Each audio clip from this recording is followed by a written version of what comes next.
may na-recruit ako sa isang game, isang lalaki. Parang kakaasar po sa'min, parang nagkagusto ako sa kanya. Tapos nag-usap po kami, nagtuloy-tuloy po yung usap namin. Mas lumalim po yung feelings ko. Then nagulat po ako na bigla pong may nag-chat sa'kin sa Messenger. Sabi sa'kin, ako daw po ba yung girl ni Jazz? Tapos inesto ko po yung girl. May nakita ako dong bata. Kamukhang-kamukha ni Jazz. Nag-sorry na lang po ako. Sabi ko, wala akong alam. Kahit sino dito sa amin, wala namang alam na may asawa at anak siya. Kasi ang pakilala niya is single siya, ganyan. Ito, ngayon, hirap na po kaming bumitaw. Parang, kahit di pa po kami nagkikita, gumagawa po siya ng parang ilang beses po siyang nahuhuli. Pero, ilang beses din po siyang pabalik-balik. Sabi niya po kasi sa akin, mahal daw po niya ako.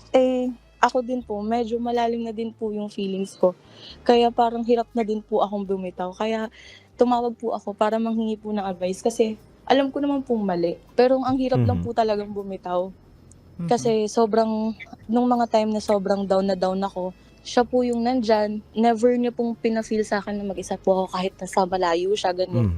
Ngayon po kasi, tinatry ko po na hindi na po siya kausapin. Ang hirap po kasi, tinatry ko naman na po talaga siyang hindi kausapin. Tapos every time po na lumalayo na po ako, gumagawa po siya ng way para hilain po ako pabalik. Ganun po yung nangyayari. Kaya nahihirapan po ako. In fairness, sa lagay na yan ha, hindi pa kayo nagkikita ha.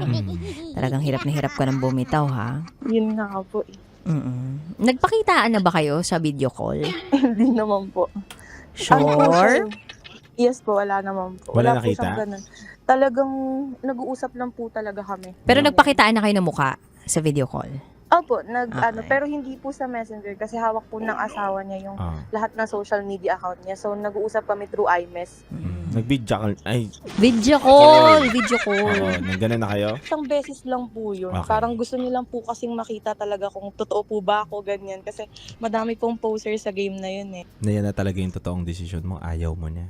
Opo, gusto ko na po ng peace. Alam mo, Kelly, naiintindihan ka namin ni DJ Rocky, ni partner dito na o nga naman, ang hirap turuan ng puso natin na umibig, di ba? Pero, meron tayong choice sa buhay para piliin yung tama. Hindi ka namin i-blame or sasabihin na tanga ka. Ganito, alam mo na may jowa, napamahal ka nga, nahulog yung loob mo eh. Pero, Kelly, tingin mo ba magiging masaya ka na makakasira ka ng relasyon? Siyempre po hindi. Sarap manood ng radyo, no? Ginawa mo na talagang bisyo ang panonood sa amin, no? Umabot ka na rito eh. Huy!